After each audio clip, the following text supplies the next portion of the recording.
Bismillahirrahmanirrahim. Assalamualaikum warahmatullahi wabarakatuh.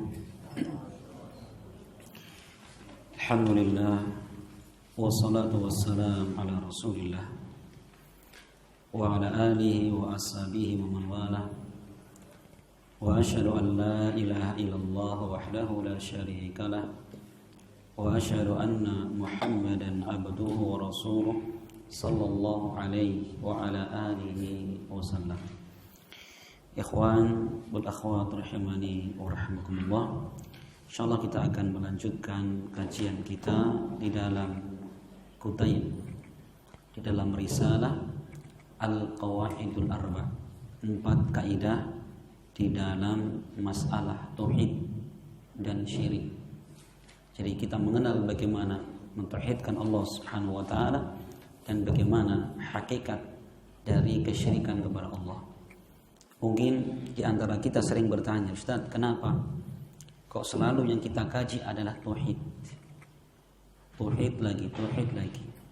Ya, seakan-akan kita sudah memahaminya.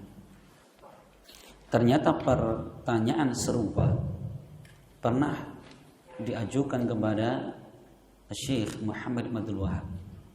Dalam suatu majelis, ada salah seorang murid bertanya, Syekh, kenapa dari dulu tauhid terus kita pelajari? Syekh tidak menjawab, tetapi Syekh menjawab dengan kenyataan. Maka beliau kemudian menceritakan bahwa di suatu tempat terjadi orang-orang berbondong-bondong mendatangi kubur dan meminta kepada penghuni kubur, jamaah sepi, tenang saja. Gitu ya.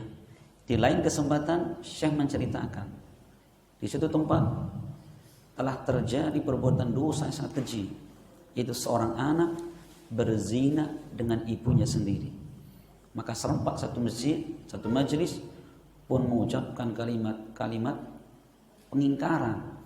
Ada yang na'udzubillah, ada yang mengatakan astagfirullah dan lain sebagainya. Semua komentar. Beliau mengatakan, ya akhi, inilah kenapa saya terus-menerus mengulangi tauhid, karena hakikatnya kalian belum paham betul apa itu tauhid. Disebutkan perbuatan dosa yang paling besarnya, yang bisa menggugurkan iman, mengekalkan pelakunya di neraka, dan bisa menghapuskan segala amalan. Kalian biasa saja, sedangkan tatkala disebutkan dosa besar, yang ini ada kemungkinan Allah ampuni, kalian sudah begitu hebohnya.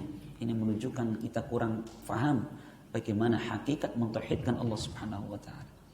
Itu ya. Jadi bahwa perbuatan syirik kepada Allah Subhanahu wa taala yang ini merupakan lawan daripada tauhid, itu merupakan tidak ada dosa yang lebih tinggi daripadanya. Nah, maka di sini kita lanjutkan dari ucapan Syekh di sini rahimahullah. Ya, saya ulangi lagi. Fa idza arafta anna syirka idza khalatal ibadata afsadaha wa ahbatal amala wa sara sahibu minal khalidina finnar. Jika engkau telah mengetahui bahwa kesyirikan apabila mencampuri satu ibadah akan merusaknya. Ini bahaya syirik yang pertama, akan merusak amalan. Ya, akan merusak amalan. Yang kedua, wa ahbatal amala, dan akan menggugurkan, membatalkan amalan. Ya, semalam sudah saya ingatkan, maksudnya menggugurkan amalan yang mana? Maka jika itu adalah syirik akbar, maka akan menggugurkan segala amalan. Amalan yang besarnya, yang kecilnya, yang tadi dilakukan, kemarin dilakukan, atau dulu dilakukan, semua terhapus. Jika syiriknya itu adalah syirik akbar. Ya.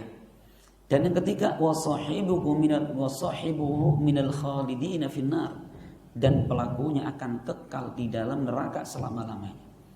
Ya.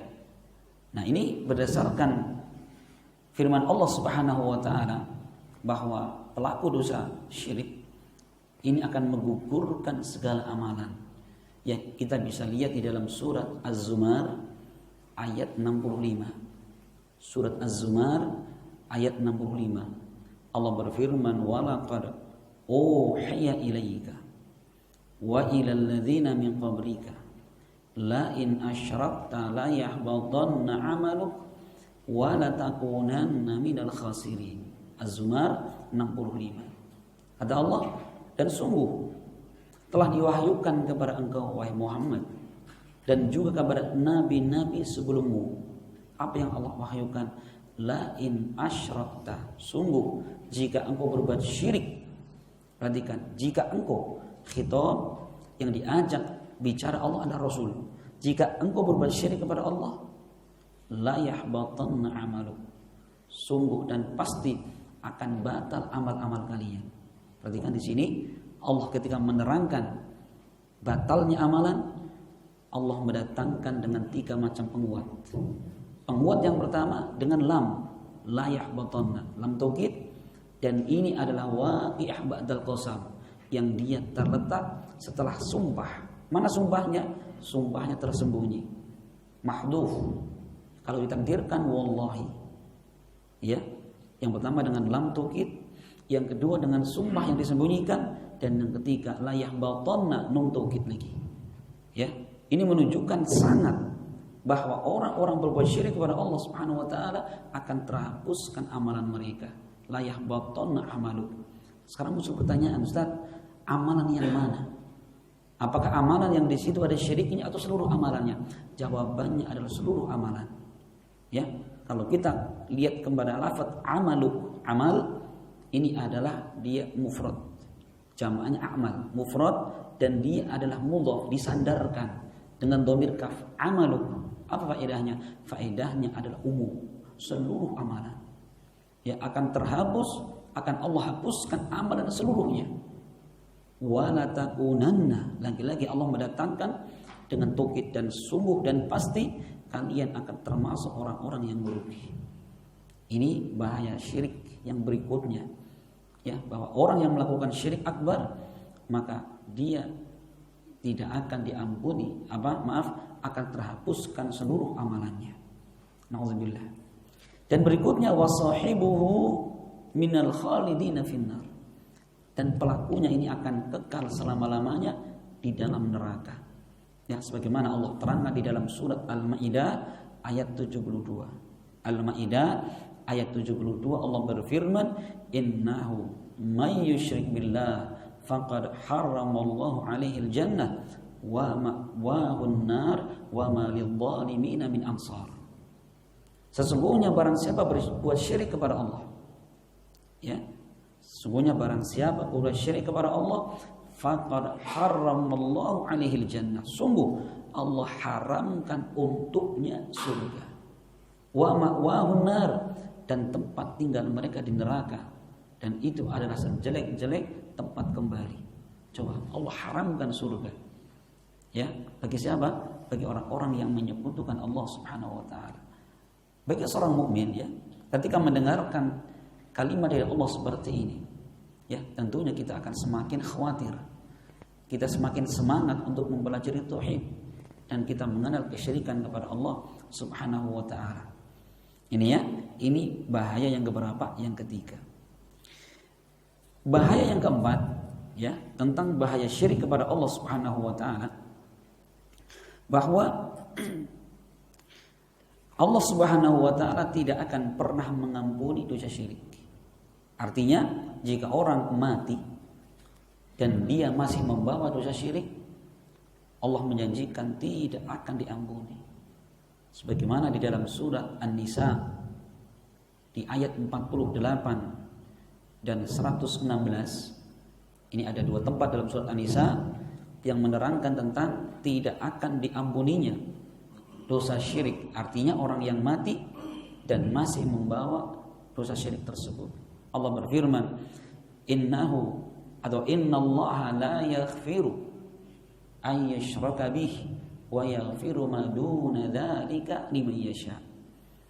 Ya, sesungguhnya Allah la yaghfiru, tidak akan mengampuni, an yushraka bih, ya, perbuatan syirik kepadanya, wa yaghfiru ma duna dzalika liman yasha, dan Allah akan mengampuni apa-apa segala dosa duna dzalik, di bawah kesyirikan. Allah akan mengampuni segala dosa di bawah kesyirikan, liman yasha, bagi siapa yang dikehendaki. Perhatikan Bapak sekalian, ya, ini Ancaman bukan main-main. Allah tidak akan mengampuni dosa syirik kepada Allah. Sekarang muncul pertanyaan, syirik yang mana? Syirik yang besar atau yang kecil? Maka para ulama menjelaskan Allah tidak akan mengampuni dosa syirik, baik syirik besarnya maupun kecilnya. Baik syirik besarnya maupun kecilnya, karena diambil dari lafaz an yusyraka bih. Innallaha la yaghfiru an yusyraka bih. Ya, Allah tidak mengampuni untuk berbuat syirik. Nah, an yusyraka ini ya, di dalam kaidah bahasa Arab an masdariyah. Di situ ada takwil masdar dari kata yusyraka. Kalau ditakwilkan di situ adalah syirkan bihi. Syirkan di sini apa? Berarti nakirah dalam konteks la nafi yufidul umum. Artinya apa? Allah tidak mengampuni dosa syirik, baik syirik akbarnya maupun syirik asgharnya. Apa enggak ngeri? Ya, ngeri sekali. Nah, ini. Jadi jangan pernah kita remehkan kemudian lah cuman riya ini. Ya. Memang riya itu adalah syirik asghar. Syaratnya apa kata Ibnu Qayyim? Kayasir riya, seperti riya yang sedikit. Tetapi kalau riya yang akut, riyanya banyak, itu bukan lagi syirik kecil. Ini ya, bukan lagi syirik kecil, tetapi masuk dalam syirik yang Allah tidak akan ampuni. Ya. Dan Ustaz, kok ada istilah syirik kecil? Ya. Syirik kecil, syirik asghar itu bukan maknanya karena kecilnya dosa. Tidak, melainkan karena dibandingkan dengan besar dosanya syirik akbar. Maka dikatakan syirik asghar. Itu bukan kecilnya dosanya, tidak. Syirik kepada Allah walaupun kecil, itu dari sisi dosa lebih besar dan lebih berat daripada perbuatan dosa besar. Seorang yang riya, ya, seorang yang riya katakanlah, itu lebih besar dosanya daripada berzina, daripada dia membunuh, daripada dia merampok dan mencuri. Ini konsekuensinya ya. Coba kalau kita tahu seperti itu, apa kemudian kita masih nekat tidak mau mempelajari tauhid? Ya, tidak berhati-hati dan tidak minta kepada Allah dilindungi dari syirik kepada Allah. Nah, ini semua adalah tuntutan seorang mukmin ini senantiasa berhati-hati. Ya, bahwa Allah tidak akan mengampuni dosa syirik. Wa yaghfiru ma duna dzalika liman yasha, dan Allah akan mengampuni segala dosa yang di bawah kesyirikan. Kita ambil kalimat liman yasha, bagi siapa yang Allah kehendaki. Ini menunjukkan bahwa Ahlus Sunnah wal Jamaah ya memiliki akidah bahwa seorang mukmin yang dia mati dengan membawa dosa-dosa besar selain syirik, bagaimana hukumnya? Tahta masyiatillah, di bawah kehendak Allah Subhanahu wa taala. Yang artinya jika Allah menghendaki diampuni. Surga tempatnya. Atau yang berikutnya Allah kehendaki disiksa atas dosa tersebut, setelah habis dosanya Allah akan masukkan ke dalam surga. Ini ya, ini akidah Ahlus Sunnah wal Jamaah berkaitan tentang masalah apa? Tentang masalah pelaku dosa besar yang mereka mati dalam keadaan membawa dosa itu. Ini apa hukumnya tadi? Tahta masyiatillah, sesuai dan tergantung kehendak Allah Subhanahu wa taala. Ini bahaya yang ketiga. Dari bahaya perbuatan syirik kepada Allah Subhanahu wa taala. Bahaya yang berikutnya, yang keempat, bahwa orang-orang yang melakukan syirik kepada Allah Subhanahu wa taala, amalan mereka di hari kiamat ini dijadikan seperti debu yang berterbangan. Ya, Allah tetap tampakkan amalan mereka. Jerih payah mereka Allah tampakkan, tapi apa? Amalan mereka ini digambarkan Allah sebagai debu yang berterbangan. Di dalam surat Al-Furqan ayat 23. Al-Furqan ayat 23 Allah berfirman, ya, wa qadimna ila ma amilu min amalin faj'alnahu haba'an mansura. Ya, kata Allah, wa qadimna, dan kami tampakkan ila ma amilu, terhadap apa yang mereka lakukan, yang mereka amalkan, ibadah mereka. Apa yang terjadi? Faj'alnahu, maka kami jadikan amalan mereka itu haba'an mansura, seperti debu yang berterbangan. Yang saya gambarkan semalam, dimaksudkan debu itu adalah debu yang kalau pagi-pagi kita buka jendela, ada cahaya masuk matahari, kita lihat ada debu di situ. Ya, mungkinkah kita mengumpulkan debu? Ya, yang sekecil itu mustahil. Padahal di saat itu manusia sangat membutuhkan amalan mereka. Ya, saat itu manusia tahu sekali sekecil apapun amal mereka akan mereka rasakan hasilnya. Namun apa? Amalan yang mereka anggap besar selama ini di hari kiamat kelak dijadikan seperti debu yang berterbangan. Maka tentunya mereka adalah orang yang sangat merugi, orang yang sangat menyesal, ya, atas perbuatan mereka. Mereka sedekah, mereka sholat, puasa, haji dan lain sebagainya, tidak ada manfaatnya sama sekali. Kenapa? Karena mereka tidak mentauhidkan Allah Subhanahu wa taala. Yang kelima, ya, di antara bahaya syirik yang kelima, bahwa ternyata syirik adalah perbuatan zalim yang paling zalim. Ya, perbuatan dosa yang paling besarnya. Sebagaimana hal ini diterangkan Allah Subhanahu wa taala di dalam surat Luqman ayat 13. Surat Luqman ayat 13 Allah berfirman, ya, tatkala Luqman Al-Hakim beliau memberikan wasiat, nasihat kepada anak-anaknya. Wa idz qala Luqmanu li ibnihi wa huwa ya'idu ya bunayya la tusyrik billah inna syirka la dzulmun adzim. Ya, dan tatkala Luqman Al-Hakim beliau memberikan wasiat, memberikan nasihat kepada putra-putranya. Apa wasiatnya? Ya bunayya, wahai anakku. Bunayya ini dalam bahasa Arab isim tashir, yaitu kalimat yang menunjukkan kasih sayang. Ya, perhatikan ini. Bagaimana para nabi, perhatian mereka terhadap pendidikan anak-anak mereka. Pendidikan dengan kelemah lembutan, dengan pendidikan yang paling pentingnya. Apa sih? Ya bunayya la tusyrik billah. Janganlah engkau berbuat syirik kepada Allah. Inna syirka la dzulmun adzim. Sesungguhnya syirik merupakan kezaliman yang paling besarnya. Syirik adalah kezaliman yang paling besarnya. Coba pernah enggak kita, ya, mewasiatkan anak-anak kita, satu dengan kelemah lembutan, dan yang kedua kita wasiatkan tentang masalah tauhid. Karena ini merupakan terpentingnya. Ya, kalau akhlak anak kita mungkin kurang baik, memiliki tauhid masih lumayan. Ya, masya Allah. Tetapi kalau rusak tauhidnya ini, akan rusak segala urusannya. Ya, akan rusak segala urusannya.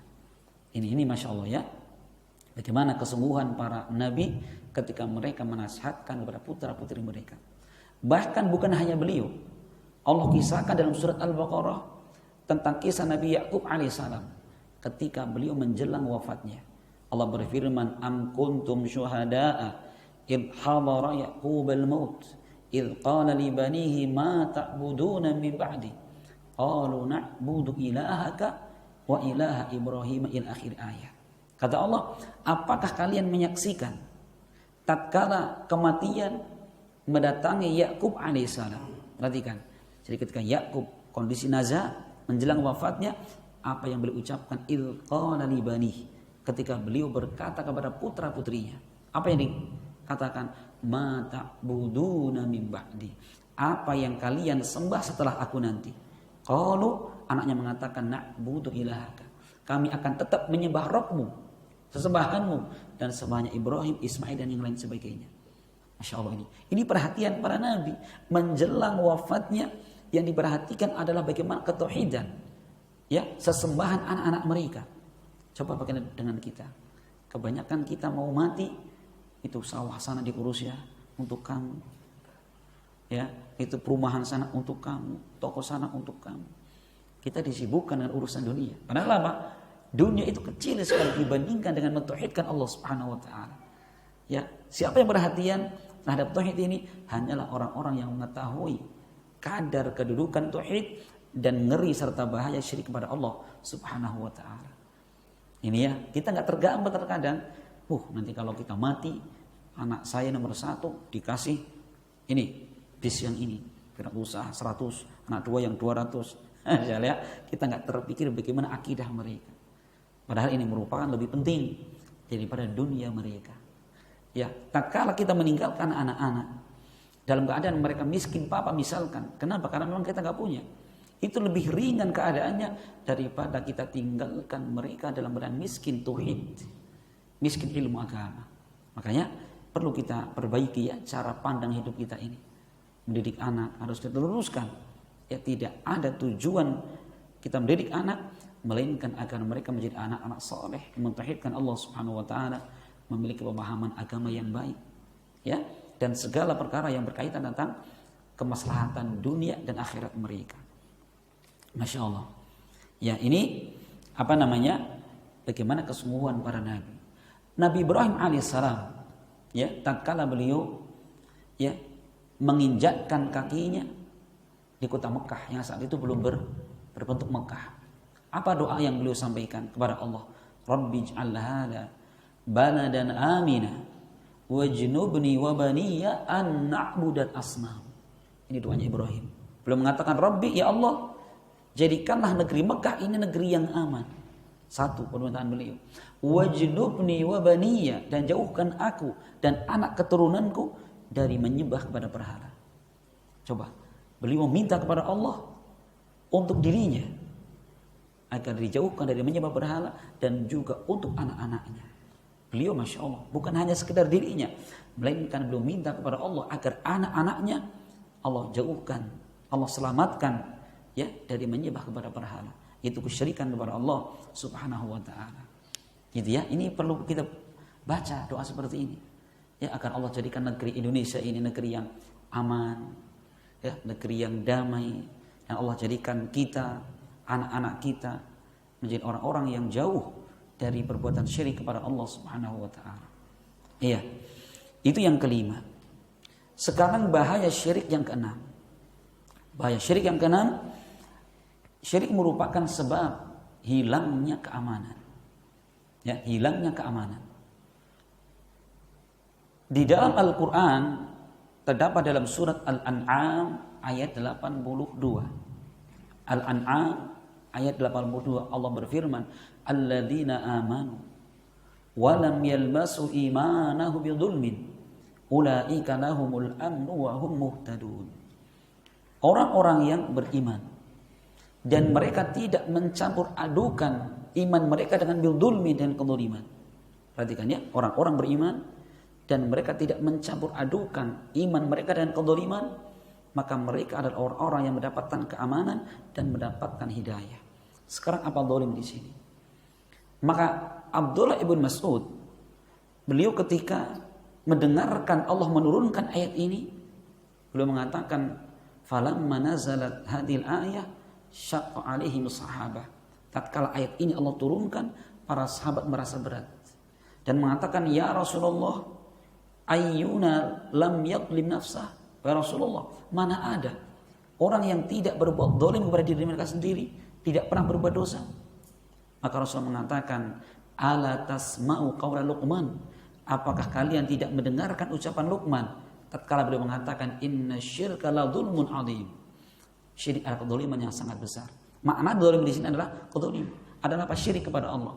Ya, dan orang-orang beriman dan mereka tidak mencampur adukan iman mereka dengan kesyirikan, mereka akan mendapatkan keamanan.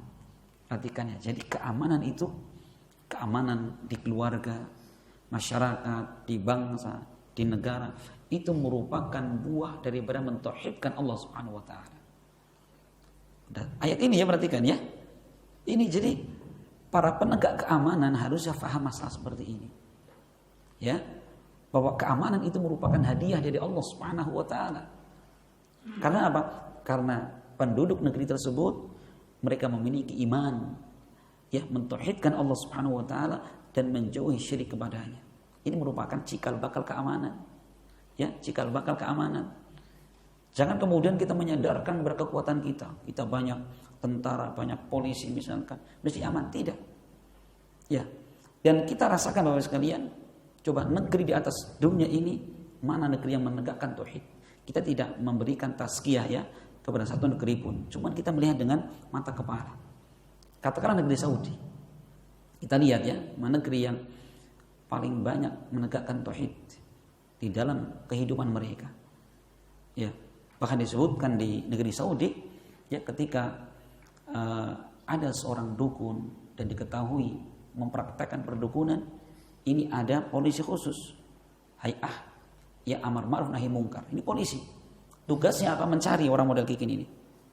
Ya, maka suatu ketika dikisahkan, ya tatkala polisi sudah mendengar ada orang praktek perdukunan dan betul-betul ada buktinya, maka dikejar si dukun tadi. Masuk masjid, langsung ditangkap di situ.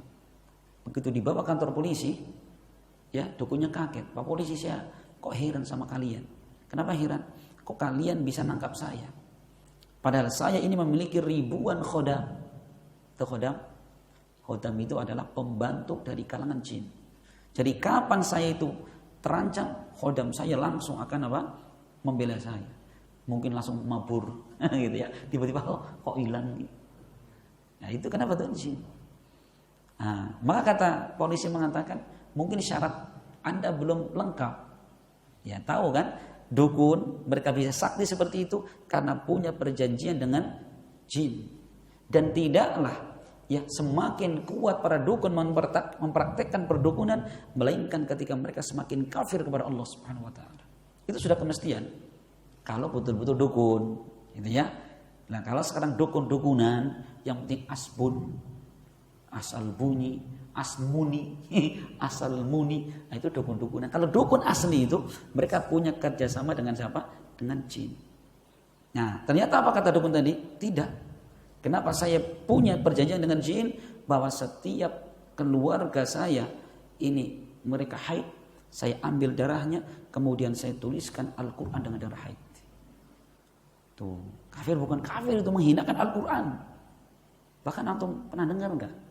Ada seorang dukun putih, sangat seperti dukun putih di Pulau Jawa ini, dia sakti sekali, terkenal. Ternyata si dukun putih ini, tahu putih ya, pakai jubah putih, pakai serban, lembel-lembel KH depannya. Hah? Itu ada satu kamar itu yang tidak pernah dijamah oleh keluarga pun nggak boleh. Begitu orang ini mati, dukun putih ini mati, orang penasaran sebenarnya kamar isinya apa itu. Ternyata didapati di situ ada kloset dan di tempat kaki itu ada 2 mushaf Al-Quran. Nah ternyata dukun ini enggak, ini kami sudah lengkap perlengkapannya. MOU kami dengan jin. Dengan apa tadi? Setiap ada darah haid diambil, dituliskan Al-Quran dengannya. Kata polisi mungkin kedua Pak. Apa yang kedua? Oh mungkin gini, karena anggota kami ketika mereka keluar dari rumah mereka membaca Bismillah tawakkaltu 'alallahi la haula wala quwata illa billah. Yang Rasul mengatakan man kharaja min baitihi, siapa yang keluar dari rumahnya dan membaca doa tadi, maka apa yang pertama? Hudita wa kufita, ya, wa tanahhanuhum syaitan, maka kamu akan diberikan kecukupan. Kamu akan diberikan hidayah dan tidak akan tersesat. Dan yang ketiga, syaitan dijadikan lari darinya. Ini keutamaan ya, hadis riwayat Imam Abu Dawud. Keutamaan seorang yang keluar dari rumah dan membaca doa tadi, Bismillahirrahmanirrahim. Apa yang terjadi? Syaitan akan minggir. Syaitan minggir, ditangkap dinya kan? Ini perhatikan. Ini adalah kalimat tauhid. Ya, seorang ketika keluar rumah mengatakan Bismillah dengan menyebut nama Allah, saya tawakal kepadanya. Tawakal adalah apa? Ibadah kepada Allah Subhanahu wa taala. Maka kita mengucapkan Bismillahirrahmanirrahim itu adalah ungkapan tauhid. Coba, syaitan enggak mempan. Ya, setan orang doyan, iblis kalis kata orang Jawa gitu ya, dengan membaca doa tadi ini. Setan orang doyan, kenapa? Bau menyan, bukan bau menyan antum. Bau kalimat tauhid. Nah, gitu ya. Setan enggak doyan sama antum, enggak enak kita. Ini enggak enak ini. Kenapa? Kalimat tauhidnya keluar terus. Gitu ya. Nah ini. Nah, itu negeri tauhid seperti itu. Dan ketika ditanyakan, ya, ada seorang misionaris, ya, ketika mereka atau menteri luar negeri, saya ingat saat itu, ketika bertemu dengan menteri luar negeri Saudi Arabia, mereka menjuluki Saudi, kalau kalian negeri barbar, tahun ini udah berapa orang kalian penggal, kan negeri Saudi gitu ya, kalau ada orang yang bunuh dikisos, berapa? Kata dia saat itu setahun ini baru 1 orang kita penggal karena membunuh. Jenengan berapa Pak Amerika? Waduh, sehari kita nggak tahu nih berapa puluh orang yang mati. Sebabnya apa? Coba kira-kira mana yang lebih aman? Dalam setahun orang terjadi pembunuhan cuma 1, dengan sehari nggak dihitung berapa yang mati. Mana lebih aman? Yang pertama kan 100% sudah. Ini adalah semua buah daripada mentauhidkan Allah Subhanahu wa taala. Kita itu jangan terpukau ya. Kayak negeri barat, negeri kafir ini kelihatan damai, tentram. Kata siapa? Pembunuhan di mana-mana, pemerkosaan di mana-mana, ya, penjambretan di mana-mana, tidak terkendali. Tapi negeri mentauhidkan Allah Subhanahu wa taala luar biasa. Allah jadikan negeri yang aman, tenang, tentram. Dan ini yang merasakan siapa? Orang yang pernah tinggal atau minimal lewat di negeri tersebut. Baru dia merasakan. Tidak ada kekhawatiran, ya, tidak ada ketakutan. Dan itu Masya Allah. Ya, ini ada karena janji Allah Subhanahu wa taala, orang-orang yang mentauhidkan Allah Subhanahu wa taala, mereka akan diberikan keamanan. Ya, mereka akan diberikan keamanan oleh Allah Subhanahu wa taala sebagai buah daripada mentauhidkan Allah. Itu nomor berapa? Nomor 6. Sekarang nomor 7. Bahaya syirik nomor 7, bahwa syirik merupakan sebesar-besarnya sebab yang menuju kepada kebinasaan.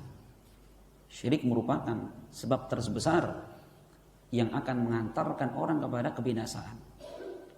Di dalam sebuah hadis datang dari sahabat Abu Hurairah, diriwayatkan oleh Imam Bukhari dan Imam Muslim. Rasul menyebutkan ijtanibu as-sab'al mubiqat. Jauhi oleh kalian 7 dosa yang membinasakan. Jauhi oleh kalian 7 dosa membinasakan. Apa yang pertama? Rasul mengatakan asyirku billah. Ya, nomor 1 kata Rasul, syirik kepada Allah Subhanahu wa taala.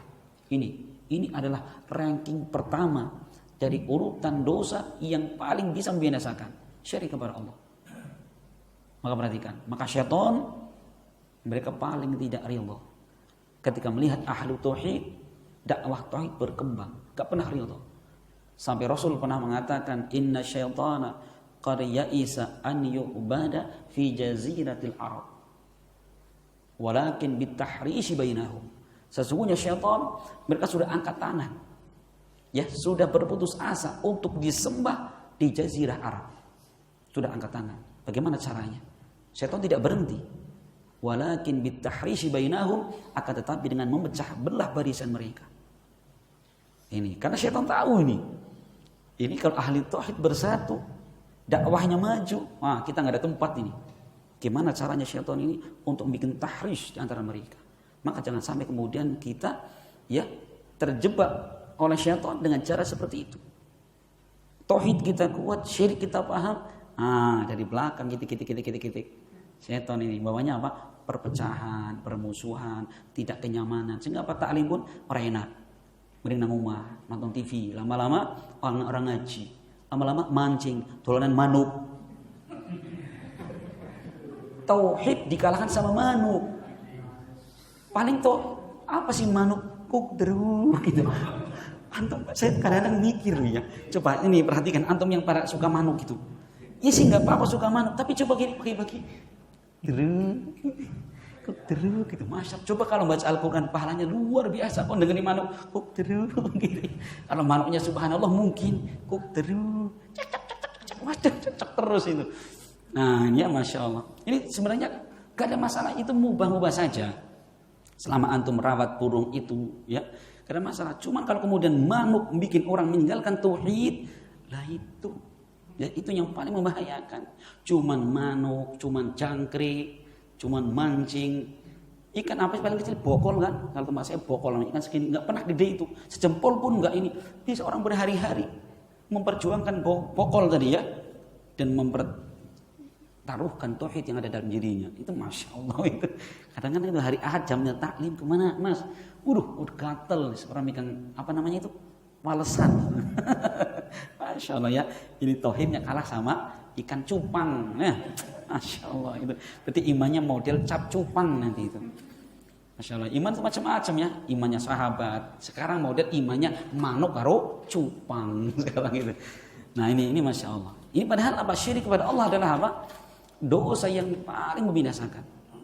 Dosa yang paling membinasakan. Nomor 1 adalah syirik kepada Allah. Bahkan di dalam surat Al-Hajj ayat 31.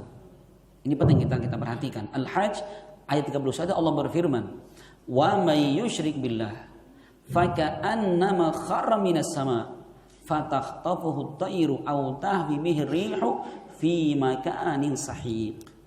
Dan barang siapa berbuat syirik kepada Allah, faka'annama, maka mereka itu seperti orang yang kharra minas sama, orang yang terjatuh dari langit. Coba, ada orang jatuh dari langit, mungkinkah dia selamat? 0%. Jangan langit, pesawat saja sudah. Paling cuma berapa kaki dari atas tanah ini. Ya, Sriwijaya air jatuh. Ada yang tersisa? Meninggal semua. Lion Air jatuh. Ada tersisa? Mati semua. Ya, perhatikan. Jadi, orang berbuat syirik kepada Allah, Allah gambarkan itu seperti orang yang terjatuh dari langit, bukan sekedar jatuh dari pesawat, dari langit. Bukan sekedar jatuh, ya, tapi apa? Fatakhtafahu tayr. Kemudian disambar oleh burung, autah bibihirih, atau dia terdampar, terbawa oleh angin, fi makanin sahih, ke tempat yang sangat jauh. Tuh, ini gambaran dari Allah Subhanahu wa taala keadaan orang-orang berbuat syirik kepada Allah. Gak akan mungkin mereka selamat. Ya, gak akan mungkin mereka selamat. Jatuh dari langit.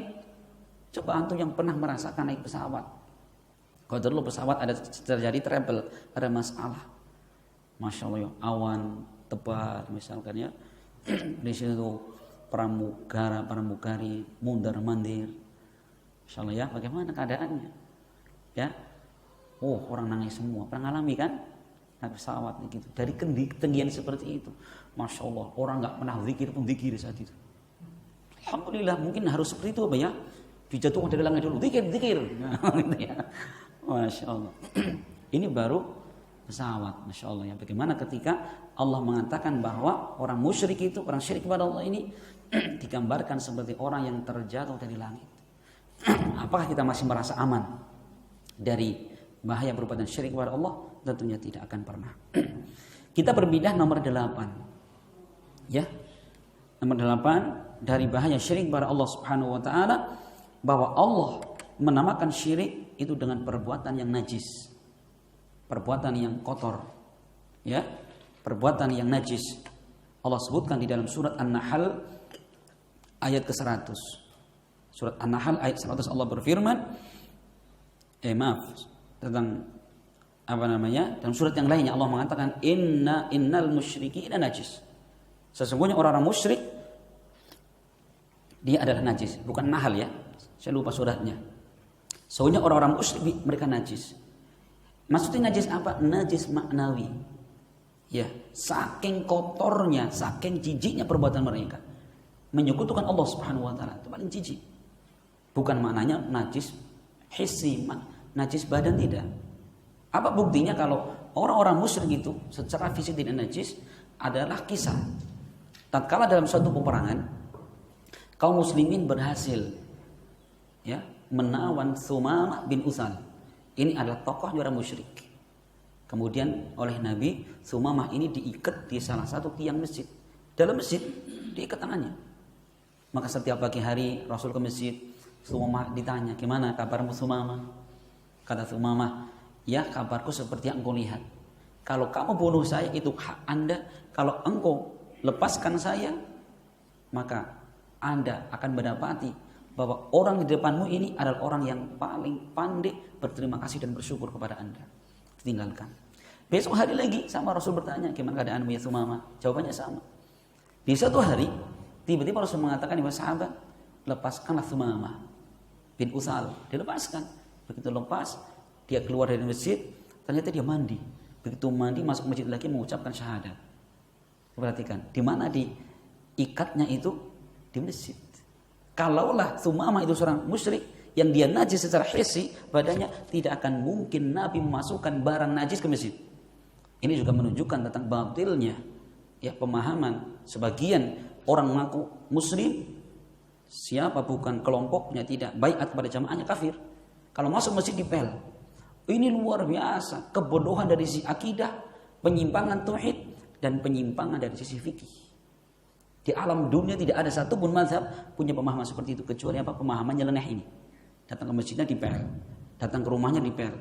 Oleh duit orang dipel. Kan gitu aja duitnya. Rinso gitu. Ada orang beli rinso. Konsekuen harusnya kan gitu. Nah, ini karena apa? Pemahaman yang tidak berdasarkan Al-Qur'an dan Sunnah ala fahmi salafil ummah. Nah, ini ya. Jadi Syirik adalah apa? Itu adalah perbuatan yang sangat keji dan Allah namakan dengan perbuatan najis. Yang berikutnya, ya, bahwa perbuatan syirik kepada Allah ini menyebabkan jauhnya dari pertolongan Allah Subhanahu wa taala. Ya. Sedangkan mentauhidkan Allah ini merupakan sebab mendapatkan kemuliaan, kemenangan, ya, dan pertolongan dari Allah Subhanahu wa taala. Di dalam surat An-Nur ayat 55. An-Nur ayat 55 Allah berfirman, "Wa'adallahu alladhina amanu minkum wa 'amilus shalihat la yastakhlifannahu fil ard kama istakhlafa alladhina min qablihim fala yumakkinanna lahum dinahum alladhi irtada lahum wa la yubaddilannahum min ba'di khawfihim amna ya'budunani wa la yusyrikuna bi syai'an." Perhatikan, kita cermati ayat ini. Allah mengatakan Allah telah menjanjikan terhadap orang-orang beriman di antara kalian dan beramal soleh. Apa janji Allah? La yastakhlifannahu fil ard. Allah akan menjadikan kalian khalifah di atas muka bumi ini, penguasa. Perhatikan. Jadi Allah menjanjikan kekuasaan, ya, bagi siapa? Orang-orang beriman dan beramal soleh. Iman maksudnya yang iman murni, tidak dicampuri dengan kesyirikan. Amal soleh, amal yang ittiba, dan tidak ada kebid'ahan. Coba ini ya. Apa yang Allah janjikan? Mereka akan berkuasa di atas muka bumi ini. Sebagaimana Allah telah kuasakan orang-orang sebelum mereka di atas muka bumi ini. Wala yumakkinanna lahum dinahumul ladzii irtada lahum, dan Allah akan kokohkan agama mereka yang Allah ridhoi. Perhatikan, Allah kokohkan agama mereka. Wala yubaddilannahum, dan Allah akan menggantikan untuk mereka setelah ketakutan mereka dengan keamanan. Insyaallah nih ya. Jadi luar biasa, Allah akan kuasakan mereka. Allah akan kokohkan agama mereka, dan Allah akan gantikan rasa takut sebelumnya menjadi keamanan. Apa syaratnya? Allah sebutkan, ya'budunani. Mereka beribadah kepadaku, wala yusyrikuna bi syai'an, dan mereka tidak berbuat syirik kepadaku dengan sesuatu pun. Ini. Coba, makanya jangan salah ya, dakwah tauhid walaupun sederhana seperti ini, itu adalah cikal bakal kemuliaan, cikal bakal penguasaan. Coba antum harus lihat, Rasul pertama kali beliau berdakwah apa langsung, ayo bikin khilafah. Pernah bikin bawa bendera di mana-mana, unjuk gigi, unjuk hidung di alun-alun, pernah Rasul? Tidak pernah. Rasul yang ada dakwah door to door ke rumah satu sahabat, ya, orang-orang miskin didakwahi oleh beliau. Tauhid, hanya syirik kepada Allah Subhanahu wa taala, taklim banyak. Akhirnya apa? Allah jadikan mereka berkuasa. Ini buah, perhatikan ya. Maka jangan kemudian apa tujuan kita itu hanya sekedar bikin khilafah. Kebalik. Tujuan kita mendakwah tauhid yang secara otomatis Allah hadiahkan kepada kaum mukminin berupa kekuasaan tadi. Ini yang keberapa? Yang ke-9. Yang nomor 10. Ya, nomor 10. Ternyata perbuatan syirik kepada Allah ini akan menyebabkan manusia dikuasai oleh syaitan. Ya, baik dalam artian sering kesurupan, kemasukan jin, itu perhatikan ya. Ini Allah sebutkan di dalam surat An-Nahl ayat 100. An-Nahl ayat 100 Allah berfirman, "Innama sultanuhu 'alal ladzina yatawallawnahu wal ladzina hum bihi musyrikun." Hanyalah syaitan ini menguasai kepada orang-orang yang yatawallawnahu, orang-orang yang menjadikan syaitan sebagai pemimpinnya, ya, sebagai rujukannya, dan orang-orang yang mereka berbuat syirik kepada Allah Subhanahu wa taala. Ini perhatikan. Jadi kalau kita pernah kesurupan, sering dikuasai syaitan, perhatikan, perbaiki tauhid kita. Perbaiki tauhid kita. Ahlul tauhid ini bukan diruqyah karena kita kesurupan, tapi kita meruqyah.